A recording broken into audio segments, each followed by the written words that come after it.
Hello friends, मैं हूं संदीप कौशल और हम यहां पर डिस्कस कर रहे थे परम्यूटेशन एंड कॉम्बिनेशन। बहुत सारे क्वेश्चंस हमने यहां पर अभी तक समझे हुए हैं, उनको सॉल्व करके देखा हुआ है और हमने ये भी सॉल्व करते हुए ये भी देखा हुआ है कि इस टाइप के कितने और क्वेश्चन बन सकते हैं। यानी एक पैटर्न पर यानी एक टाइप के क्वेश्चन को यदि हम सॉल्व कर रहे थे, वहां से बहुत सारे क्वेश्चन और भी बन सकते हैं और उन सारे क्वेश्चन को सॉल्व करने का लॉजिक या उन सारे क्वेश्चन को सॉल्व करने का तरीका हमने सीख रखा है। ठीक, अब इसके बाद में हम नेक्स्ट टॉपिक पे करते परम्यूटेशन पर। तो परम्यूटेशन में हमने क्या देखा था, एनपीआर का फॉर्मूला पढ़ा हुआ था। एनपीआर इक्वल टू हो रहा था N bracket n-1 n-2 n-3, ये कहाँ तक n-r+1 तक हो रहा था। इसी को हमने आगे एक्सटेंड करके सॉल्व किया था, यानी प्रूफ किया था NPR equal to n factorial divided by n-r factorial. इसके बाद में हमने n की वैल्यू फाइंड की थी, 0 फैक्टोरियल की वैल्यू फाइंड की थी। यानी इस टाइप के क्वेश्चंस को हमने लास्ट लेक्चर में कंप्लीट किया हुआ है। उससे रिलेटेड एक दो क्वेश्चंस और भी हैं हमारे पास में। इन क्वेश्चंस को कंप्लीट करने के बाद में इसकी हम वर्ड प्रॉब्लम पर जाएंगे। जैसे कि यदि हम परम्यूटेशन पढ़ रहे थे, तो परम्यूटेशन बेसिकली होता क्या था। परम्यूटेशन में क्या कर रहे थे, जो हमारे आउटकम्स आ रहे थे, जो भी हमारी थिंग्स आ रही थी, दैट आर नॉट रिपीटेड, वो रिपीटेड होने के बाद नहीं आ रही थी। सिमिलर जैसे कि हम समझें कि यदि हम कोई भी 5 ऑब्जेक्ट्स को यहाँ पर इंसर्ट कराते हैं, यानी कि हम रैंडम, हमारे पास में कोई ऑब्जेक्ट्स हैं, रैंडम ऑब्जेक्ट्स हैं 1 2 3 4 5 6 7 ऑब्जेक्ट्स हैं। इन 7 ऑब्जेक्ट्स में से हमें 5 ऑब्जेक्ट्स को चूज करना है।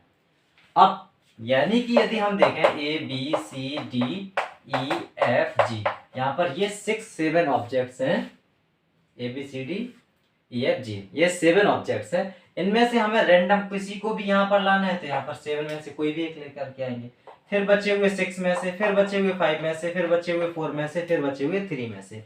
यही हमारा परम्यूटेशन होता था। किस तरह से, NPR क्या हो रहा था, n factorial upon n-r factorial.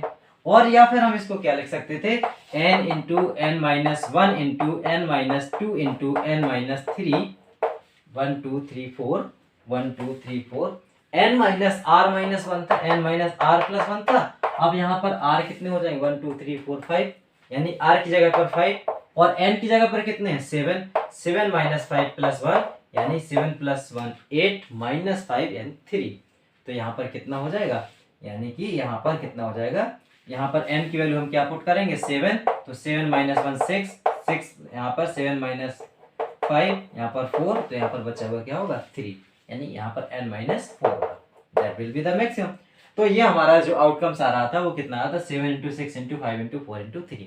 Basic permutation क्या था, जहां पर की रिपीटेशन अलाउड नहीं था।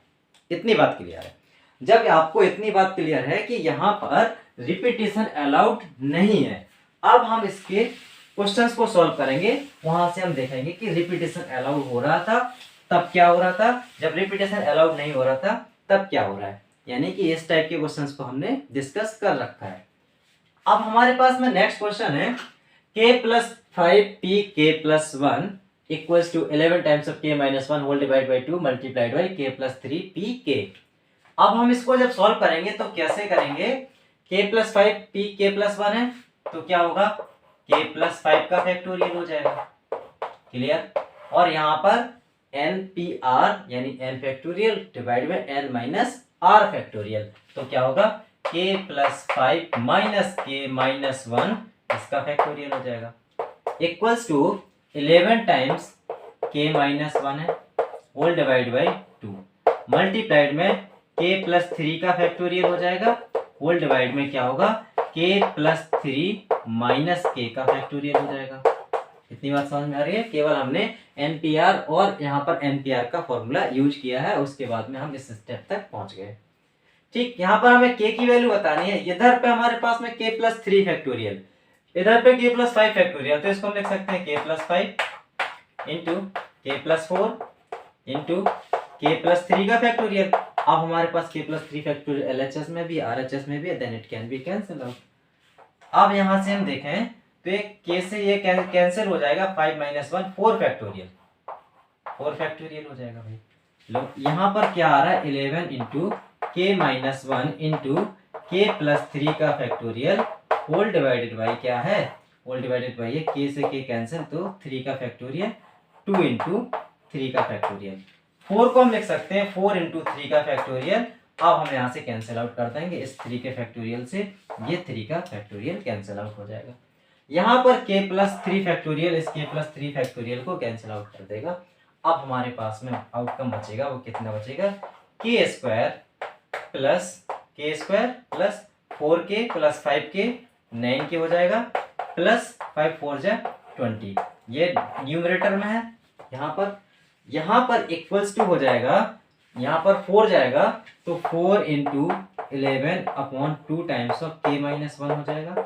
यहाँ पर 2 2 जा 4 हो जाएगा, तो 11 2 जा 22 k माइनस 22 होगा। तो इधर से आएगा k square plus 9k plus 20, और यहाँ पर था 11 2 जा 22k, तो इधर आएगा माइनस 22k हो जाएगा। यहाँ पर माइनस 22 है तो इधर पे आएगा plus 22, that will be equals to 0। अब हमें यहाँ पर k के टर्म्स में एक क्वाड्रेटिक इक्वेशन मिल गई है, और इस इक्वेशन को सॉल्व करके हम यहाँ पर k की वैल्यू फाइंड कर सकते हैं। क्या आएगा, k स्क्वायर माइनस 13k, इससे और इससे निकल करके माइनस 13k, और यहाँ पर कितना आ रहा, प्लस का 42। ठीक है, तो यहाँ पर k स्क्वायर माइनस 13k और यहाँ पर एक प्लस का 42 आ रहा है। इस तरह से अब हम इसको सॉल्व कर सकते हैं। तो यहाँ पर k के दो पॉसिबल आउटकम्स क्या क्या निकल सकते हैं, 13k है और यहाँ पर प्लस का 42 है।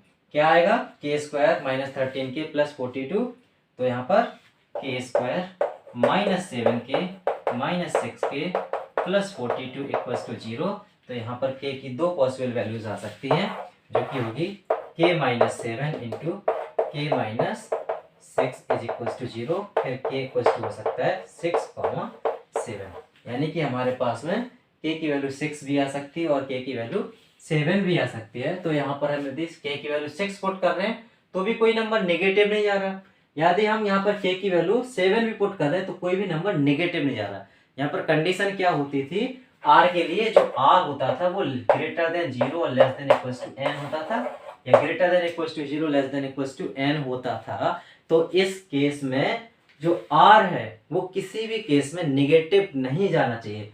तो ये टर्म और ये टर्म यहाँ से कोई भी टर्म नेगेटिव नहीं जाना चाहिए, इसलिए जो हमारा आंसर आएगा उसको हम पहले क्वेश्चन के अकॉर्डिंग चेक करके भी देखेंगे क्या कोई टर्म नेगेटिव तो नहीं जा रहा। यदि नेगेटिव जा रहा होगा तो वो पर्टिकुलर आंसर डिस्कार्ड कर दिया जाएगा। क्लियर, तो इस टाइप के क्वेश्चंस जनरली पूछ लिए जाते हैं, तो इनको हमें सॉल्व करना आ गया है। यहाँ पर कोई भी यदि डाउट आ रहा है तो आप अपने अकॉर्डिंग इसमें थोड़ा सा टाइम दे करके समझ सकते हैं, फिर उसके बाद में आप नेक्स्ट क्वेश्चन पर जाइए। नेक्स्ट क्वेश्चन हमारे पास में है an इक्वल्स टू है n divided by n plus 1 factorial whole divide, यहाँ पर n प्लस 1 फैक्टोरियल है, और फिर उसके बाद में हमसे पूछा गया है find the value of summation n equals to 1 to 50 of an। Correct, तो यदि हमसे ये क्वेश्चन पूछा गया है तो फिर से हमारा जो वर्कआउट होगा वो किसको लेकर के होगा, an को लेकर के होगा। इस टाइप का हम क्वेश्चन सॉल्व भी कर चुके हैं। तो जब भी ऐसा क्वेश्चन आता है तो हम an को सिंप्लीफाई फॉर्मेट में लिखते हैं। यहाँ पर यदि हम n की वैल्यू 1 पुट करेंगे तो 1/2 फैक्टोरियल आएगा।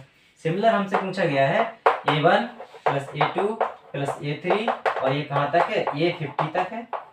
अब यहाँ पर हमसे पूछा गया इनका सभी का समेशन, तो n की वैल्यू 1 पुट करते हैं, n की वैल्यू 2 पुट करते हैं, n की वैल्यू 3 पुट करते हैं, तो ये आएगा 1/2 factorial plus 2/3 factorial plus 3/4 factorial plus 4/5 factorial, और ये कंटिन्यू करके जाएगा कहाँ तक, यहाँ पर जब n की वैल्यू 50 होगी, जब n की वैल्यू 50 होगी तो 50/51 का फैक्टोरियल होगा, यही होगा ना। अब इस तरह से हमारे पास में समेशन लिखा हुआ है, इसका हमें डायरेक्ट कोई भी आंसर या कोई भी लॉजिकली इसको हम सॉल्व नहीं कर पा रहे। यदि हम इसको सॉल्व नहीं कर पा रहे इसलिए हम यहाँ पर an को सिंप्लीफाई फॉर्मेट में लिखेंगे। वो किस तरह से लिखेंगे हम सीखते हैं। an इक्वल्स टू है n/n प्लस 1 का फैक्टोरियल। पहले वाले क्वेश्चन में था n इंटू n का फैक्टोरियल, उसमें हमने n के साथ +1 और -1 किया था, उसके बाद में n प्लस 1 का फैक्टोरियल माइनस n फैक्टोरियल आया था। इसी तरह से हम कुछ यहाँ पर भी करने वाले हैं। यहाँ पर हम +1 कर रहे हैं और -1 कर रहे हैं। +1 कर रहे हैं और -1 कर रहे हैं, तो फिर क्या आएगा हमारे पास में भैया, यहाँ पर हमने न्यूमरेटर में कुछ ऐड किया और उतना ही सब्सट्रैक्ट कर दिया, मीन्स हमने कुछ भी नहीं किया।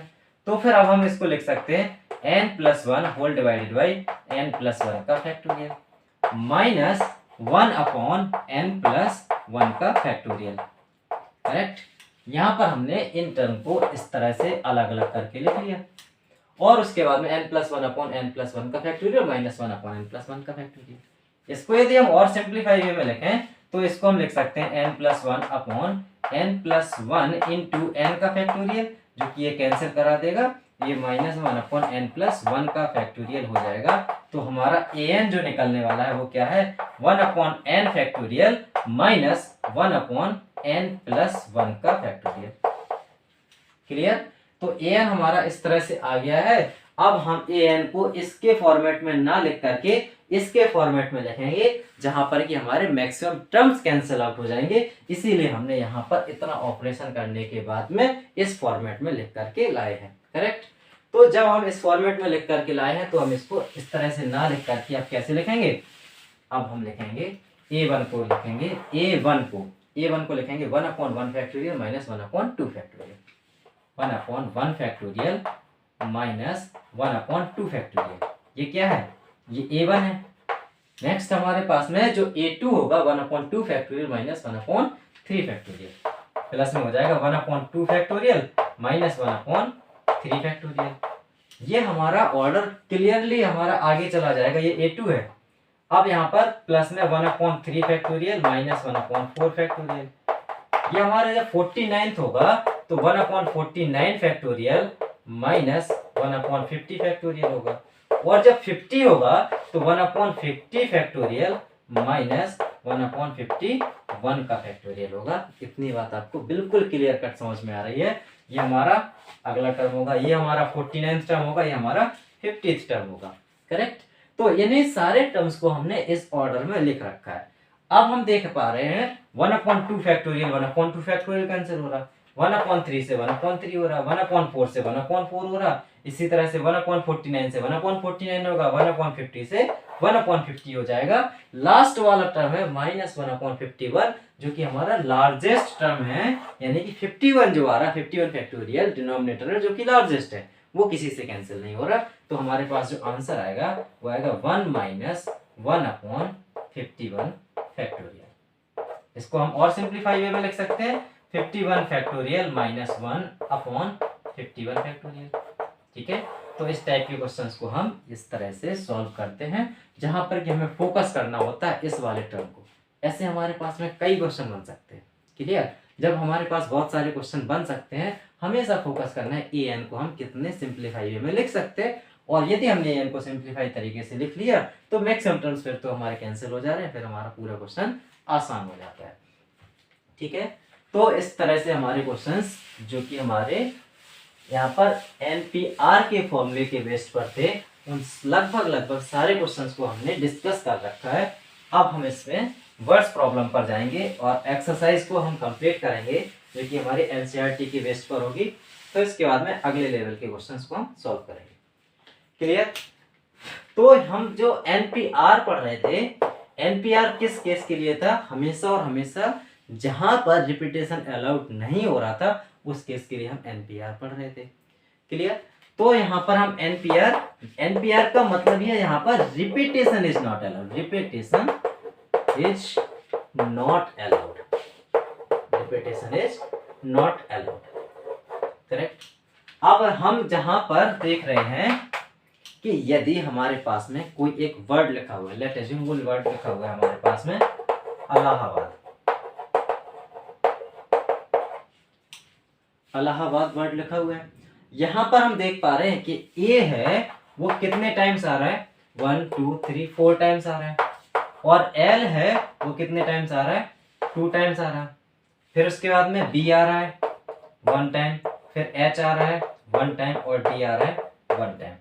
अब लेकिन जब तक हम NPR के फॉर्मूले से n factorial upon n minus r factorial पढ़ रहे थे, इस केस में तो हमेशा हमने क्या देखा था कि जो नंबर्स हैं वो रिपीटेड तो नहीं हो रहे थे, बट जो नंबर्स थे वो क्या थे, डिस्टिंक्ट नंबर थे। जैसे कि हम यदि 3 डिजिट नंबर की बात करें, 3 डिजिट नंबर की बात करें तो यहाँ पर हम जो नंबर्स ले रहे थे वो 2, 6, 7, 5, 3 इस तरह से ले रहे थे, और उसके बाद में हम 3 डिजिट नंबर बना रहे थे। यहाँ पर कुछ आएगा, यहाँ पर आएगा, यहाँ पर आएगा। तो जो हमारे पास में टर्म्स एंड कंडीशन थी पहले वाले केस के लिए, इस केस के लिए जो टर्म्स एंड कंडीशन थी वो क्या थी कि जो ये हमारे पास में डिजिट्स लिखे हुए हैं, these all digits are distinct, ये सभी डिजिट्स अलग अलग थे। अब लेकिन क्या ऐसा जरूरी है कि जो हमारे पास में डिजिट्स लिखे हुए हैं वो हमेशा अलग अलग हो? ऐसा भी तो हो सकता है कि यहाँ पर 3 भी हो, एक और 3 हो, फिर हमें करना होगा कुछ। तो जब हमारे पास में ऐसा क्वेश्चन बनता है तो ये भी हमारा परम्यूटेशन के बेस पर सॉल्व होता है। क्लियर? तो इस क्वेश्चन को भी हम सॉल्व कर सकते हैं परम्यूटेशन के बेस पर।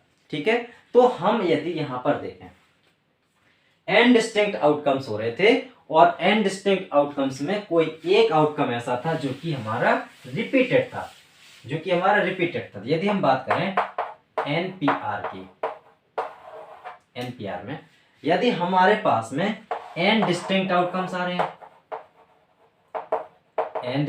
हैं, और उसके बाद में p रिपीटेड आ रहे हैं, p हमारे आ रहे हैं जो कि रिपीटेड टर्म्स हैं। देखो यहाँ पर इलाहाबाद हमने एग्जाम्पल लिया है, इसमें इलाहाबाद में क्या रिपीटेड टर्म्स है और n डिस्टिंक्ट टर्म्स क्या है, इनको हम समझेंगे।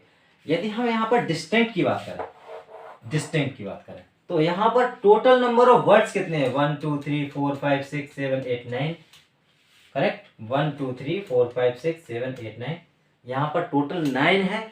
लेकिन जो रिपीटेड वर्ड्स है, तो यहाँ पर रिपीटेड वर्ड्स हैं वो कितने हैं? ए 4, यानी कि हमारा जो ए है वो 4 टाइम्स रिपीट हो रहा है, और एल है वो कितने टाइम्स रिपीट हो रहा है? 2 बार रिपीट हो रहा है। इसको हम दूसरे एग्जाम्पल से समझें, आपको पहले उस तरह से क्लियर करा दें, उसके बाद में आपको इस एग्जाम्पल को सॉल्व कराएंगे। यदि हमारे पास में एक वर्ड है, उसको हम ले लेते हैं, चलो रूट ही लेते हैं, रूट, या फिर हम लेते हैं जूम, करेक्ट? ये हमारे पास में जूम वर्ड है, और इसको हमें कितने तरीके से इसको लिख सकते हैं? 4 3 2 1, जहां पर कि रिपीटेशन अलाउड नहीं है। 4 3 2 1, 4 3 12, 12 2 24, कितने आउटकम्स निकल के आ रहे हैं? 24 आउटकम्स निकल के आ रहे हैं। इस बात को क्लियर से समझना कि यहाँ पर हमारे पास में जूम वर्ड लिखा हुआ है, और इसको हमें लिखना है, तो इसको हमें लिखना है, यानी कि 4 वर्ड है हमारे पास, 1 2 3 4 है। पहली जगह पर हम कोई भी यहाँ पर एक लेटर लिख सकते हैं, दूसरी जगह पे एक लेटर तो लिख दिया, रिपीटेशन अलाउड नहीं है, तो दूसरी जगह पे 3 लेटर में से कोई भी एक लिख सकते हैं, तीसरी जगह पे 2 लेटर में से कोई भी एक लिख सकते हैं, और चौथी जगह पर उसमें एक लेटर ही लिख सकते हैं। तो हमारे पास में number of outcomes of writing zoom in this order, यहाँ पर कोई एक मीनिंगफुल वर्ड बनाए या फिर मीनिंगफुल वर्ड ना बनाए, इसके कितने आउटकम्स निकल के आ रहे हैं? 24 आउटकम्स निकल के आ रहे हैं। यदि हम इसको दूसरी तरह से देखें, यदि यहाँ पर हम देखें, देखो यहाँ पर अब ओ और ओ 2 बार रिपीट हो रहा है, ओ और ओ 2 बार रिपीट हो रहा है, अलग अलग तो है नहीं। तो जब भी हम इसमें 24 आउटकम्स लिखेंगे तो जूम हमारा O1 और O2 है, और या फिर हम जूम O2 और O1 M लिखें, यानी कि हम जूम इस तरह से लिखें या इस तरह से लिखें, ये तो हमारी एक ही चीज हो गई है। क्लियर? ये हमारी एक ही चीज हो गई है, जो कि हमारे 2 बार लिख करके आ रही है, ZOOM या फिर ZOOM, दोनों एक ही चीजें हैं जो कि हमारे 2 बार लिख करके आ रही हैं जब हमारे 24 आउटकम्स हो रहा है। यानी कि इस तरह से एक बार लिख कर आ रहा है। यदि हमारे पास ZMOO होता, यहाँ पर O1 O2 होता, तो ये भी हमारा ZMO2 O1 हो रहा, यानी कि हम O1 O2 लिखें या फिर O2 O1 लिखें, O1 O2 लिखें या फिर O2 O1 लिखें, यानी कि ये वर्ड और ये वर्ड तो हमारा है एक ही। अब हमारा जो O है वो आपस में इंटरचेंज होकर के लिखा जा रहा है, जो कि मीनिंगलेस है। क्यों? क्योंकि यहाँ पर ZOOM या ZOOM ये तो एक ही वर्ड है, यानी कि इस टाइप से हमारे बहुत से वर्ड्स आ सकते हैं, बहुत से लेटर इस टाइप से आ सकते हैं जो कि हमारे इसमें इन्वॉल्व हैं। वो किस तरह से हम एलिमिनेट करेंगे उसको समझने के लिए हम परम्यूटेशन का नेक्स्ट फॉर्मूला पढ़ते हैं, जो कि होता है कि n हमारे पास में आउटकम्स आ रहे हैं, बट p आउटकम्स ऐसे हैं जो कि रिपीटेड हो रहे हैं, उसको हम लिखेंगे n factorial upon P factorial, ये हमारा इंपॉर्टेंट फॉर्मूला होगा, इसके बेसिस पे हम क्वेश्चन को सॉल्व करेंगे। अब हमारे पास में जूम है, जूम में हमारे पास में कितने लेटर हैं, यानी कि यहाँ पर 4 है, यहाँ पर लेटर है, जो कि 4 लेटर रिपीटेड नहीं है तो 4 फैक्टोरियल हो जाएगा। अब जो रिपीटेड है ओ और ओ तो हमारे 2 बार आया हुआ है, तो यहाँ पर डिवाइड में ओ फैक्ट यानी ओ का यानी 2 बार आ रहा है तो 2 फैक्टोरियल कर देंगे, तो हमारे पास अब नंबर ऑफ आउटकम्स आएंगे that will B. Next example हम यहाँ पर लेते हैं। नेक्स्ट एग्जांपल हमारे पास में कैटल, CATTLE। अब हमारे पास में यहाँ पर टोटल नंबर ऑफ वर्ड्स कितने हैं, टोटल नंबर ऑफ लेटर कितने, 1 2 3 4 5 6 लेटर है, ठीक है। अब जो लेटर है जो कि यहाँ पर ही रिपीट हो रहा है, यहाँ पर 2 टाइम्स आ रहा है या 3 टाइम्स आ रहा है, वो क्या है, टी है। टी कितने टाइम्स आ रहा है, 2 टाइम्स आ रहा है।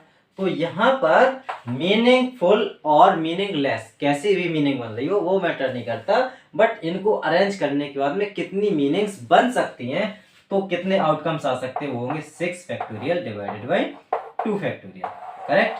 तो ये 6 फैक्टोरियल है, 2 फैक्टोरियल डिवाइड में क्या हो गया, क्योंकि यहाँ पर टी हमारा 2 टाइम्स रिपीट हो रहा था, तो इसके नंबर ऑफ आउटकम्स निकलेंगे 6 × 5 × 4 × 3 × 2 का फैक्टोरियल डिवाइडेड बाई 2 फैक्टोरियल। तो हमारे पास में कितना आएगा, 4 3 या 12 5 या 60 × 6, यहाँ पर कितने नंबर ऑफ आउटकम्स निकल के आएंगे, 360 आउटकम्स निकल के आएंगे। यदि यहाँ पर टी ना होता, टी की जगह पे यहाँ पर पी होता, टी की जगह पर TAPLE CATPLE होता, तो फिर वहां पर कितने आउटकम्स निकलते, फिर तो वहां पर केवल 6 फैक्टोरियल होता। क्यों, क्योंकि यहाँ पर सारे नंबर यानी सारे यहाँ पर जो लेटर्स हैं वो डिस्टिंक्ट हैं, करेक्ट।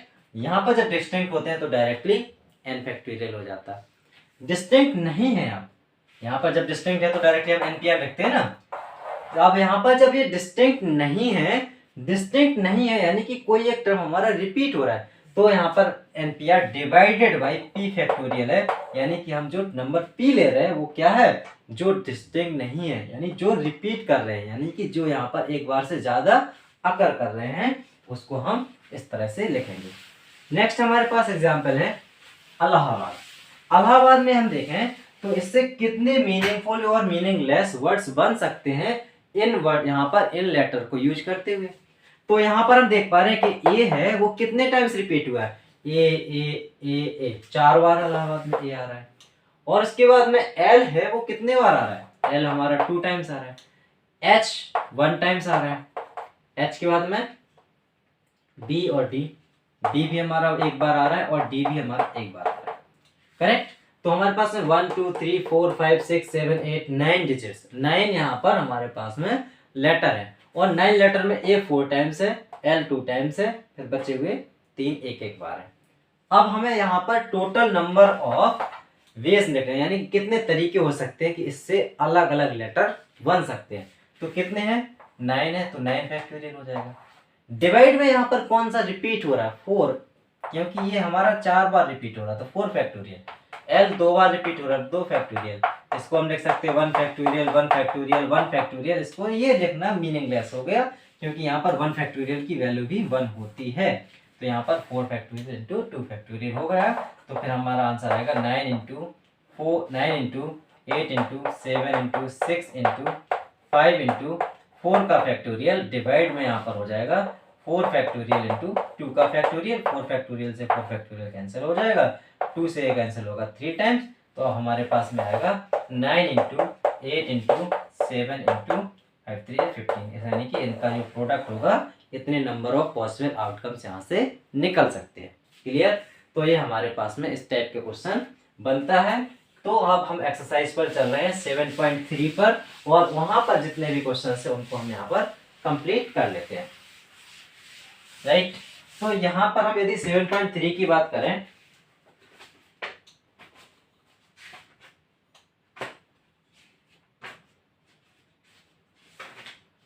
में हमारे पास में पहला क्वेश्चन है, in how many 3 digit numbers can be formed by using digits 1 to 9 if no digit is repeated. अब हमारे पास में 1 2 3 से लेकर के 9 तक डिजिट्स हैं, और इन डिजिट को यूज करके हमें क्या करना है, 3 डिजिट नंबर बनाना है, 3 डिजिट नंबर बनाना है। तो यहाँ पर हम डायरेक्टली मल्टीप्लीकेशन मेथड से तो बहुत से ऐसे क्वेश्चन कर लिए थे, अब हमें यदि परमुटेशन से करना है तो 9 में से हमें कितने चाहिए, 3 डिजिट चाहिए, क्योंकि यहाँ पर ये सारे डिजिट्स क्या है, डिस्टिंक्ट हैं, तो ये 9p3 लिख रहे हैं। यदि डिस्टिंक्ट नहीं होते तो अलग फॉर्मूला होता। यहाँ पर हम इसका डायरेक्ट आंसर लिख सकते हैं 9p3। नेक्स्ट क्वेश्चन हमारे पास सेकंड है, how many 4 digits are there with no digit repeated. यहाँ पर how many 4 digit number, 4 digit are there with no digit repeated. अब हमारे पास में जो डिजिट्स हैं वो 0 से लेकर के होंगे कहाँ तक, 9 तक होंगे। कोई भी डिजिट रिपीट नहीं हो रहा तो हमारे यूनिट प्लेस पर क्या होना चाहिए, टेंस प्लेस पर क्या होना चाहिए। यानी कि हम सबसे पहले तो यहाँ पर देखें, यहाँ पर कौन सा नंबर हो सकता है, 0 नहीं हो सकता, बचे हुए 9 हो सकते हैं। यहाँ पर कितने, फिर से 9 हो सकते हैं, यहाँ पर 8 हो सकता है, यहाँ पर 7 हो सकता है। यानी कि इस टाइप का क्वेश्चन आपको आता है, ये अपना कर चुके हो बहुत सारे क्वेश्चन इससे रिलेटेड। ये हमारा इस टाइप से आंसर आ जाएगा। इसका 9 इंटू 8 इंटू 7 इसका फाइनल आंसर होगा। नेक्स्ट हम थर्ड क्वेश्चन पर चलते हैं। थर्ड क्वेश्चन बोलता है, how many 3 digit even numbers can be made using the digits 1 2 3 4 6 7। 1 2 3 4 6 और 7 को यूज करते हुए कितने पॉसिबल इवन नंबर्स पॉसिबल हो सकते हैं, कितने पॉसिबल इवन नंबर्स पॉसिबल हो सकते हैं। तो इवन नंबर होने के लिए कितना, 3 डिजिट का इवन नंबर चाहिए, तो 3 डिजिट का इवन नंबर चाहिए। तो हमारे जो यूनिट प्लेस है, यूनिट प्लेस पर क्या आ सकता है, या तो 2 आ सकता है, या 4 आ सकता है, या 6 आ सकता है। यहाँ पर हमारे कोई भी एक नंबर आ सकता है। और बचे हुए हमारे पास में 1 2 3 या 3 3 6 में से अब हमारे पास में 5 डिजिट्स बचे हुए, यहाँ पर 5 आ सकता है, यहाँ पर 4 आ सकता है। क्लियर, ये तो हमारा मल्टीप्लिकेशन मेथड से हो गया। यदि हम परमुटेशन से करें तो पहली जगह पर 3 में से कोई एक नंबर आ जाए पहले, यानी कि यहाँ पर यूनिट डिजिट में 3 में से कोई एक नंबर आ जाए, या तो हमारी जगह फिक्स हो गई है। क्लियर, और अब हमारे पास 1 2 3 4 5 डिजिट्स बचे हो गए। अब इन दो प्लेसेस पर 5 में से कोई 2 आ जाए, 5 में से कोई 2 आ जाए इन दो प्लेसेस में। तो यदि हम इन दोनों का मल्टीप्लाई कर देंगे, क्यों मल्टीप्लाई, क्यों, क्योंकि एंड हो रहा है, यानी कि इवन नंबर भी हो और हमारे पास में क्या हो, 3 डिजिट नंबर भी हो, यूनिट नंबर भी हो, यूनिट डिजिट पर क्या होना चाहिए, इवन, और 3 डिजिट नंबर हो, तो फिर इन दोनों का मल्टीप्लाई होगा। That is 3p1 multiplied by हमारे पास होगा 5p2। इससे आंसर क्या निकल के आता है, ये आएगा 3 इंटू 3 फैक्टोरियल अपॉन 3 माइनस 1 यानी 2 फैक्टोरियल हो जाएगा। यहाँ पर 5 फैक्टोरियल अपॉन 5 माइनस 2 यानी 3 फैक्टोरियल हो जाएगा। 3 फैक्टोरियल कैंसिल हो जाएगा। 5 इंटू 4 इंटू 3, 5 इंटू 4 इंटू 3, यानी कि 60 पॉसिबल आउटकम्स निकल के आ रहे हैं। यहाँ पर हम देखें तो 5 इंटू 4 इंटू 3, ये भी हमारा क्या होगा, 60 पॉसिबल आउटकम्स निकल के आ रहे हैं। तो हमने इस क्वेश्चन को परम्यूटेशन मेथड से भी कर लिया और मल्टीप्लिकेशन मेथड से भी सॉल्व किया हुआ है। नेक्स्ट हमारे पास में फोर्थ क्वेश्चन है, find the number of 4 digits that can be found 1 2 3 4। यही तो किया है अभी, नो यही नहीं। Find the number of 4 digit numbers that can be formed using the digits 1 2 3 4 5. If no digit is repeated, how many of these will be even? 1 2 3 4 5 है, 1 2 3 4 5। कोई भी डिजिट रिपीट नहीं हो रहा और हमें क्या चाहिए, 4 डिजिट नंबर चाहिए, तो क्या होगा, डायरेक्टली 5 4 हो जाएगा ना भाई। हमें 4 डिजिट नंबर चाहिए और कोई भी नंबर रिपीट नहीं होना चाहिए, तो क्या होगा, 5p4 हो जाएगा। अब हमसे सेकेंड कंडीशन में पूछा गया, अब ये तो पहला क्वेश्चन हो गया, how many of this will be even. तो ये तो हमारा 5p4 हो गया, ये हमारा फर्स्ट पार्ट हो गया। सेकेंड पार्ट में पूछा गया how many of this will be even. तो इवन होने के लिए यूनिट प्लेस पर 2 हो या फिर 4 हो, यानी कि यूनिट प्लेस पर 2p1 आना चाहिए। और जो टेंस प्लेस है, अब जो टेंस प्लेस है यानी कि हमारे यहाँ पर क्या चाहिए, 4 डिजिट चाहिए, 4 डिजिट नंबर चाहिए। अब हमारे पास में 4 डिजिट बचे हुए हैं, यहाँ पर देखो हमारे पास में क्या चाहिए, 1 2 3 4 डिजिट नंबर चाहिए। यहाँ पर कोई भी 2 में से एक आ रहा था तो 2p1 हो गया था। अब बचे हुए हमारे पास में कितने हैं, 1 2 3 4 5 में से एक तो यहाँ चला गया, बचे हुए कितने, 4 डिजिट्स हैं। और उन 4 डिजिट्स को हमें कितनी प्लेसेस पर इंसर्ट कराना है, बची हुई 3 प्लेसेस पर इंसर्ट कराना है, तो हमारा हो जाएगा 4p3 हो जाएगा। क्लियर, तो यहाँ पर हो जाएगा 2p1 की वैल्यू आएगी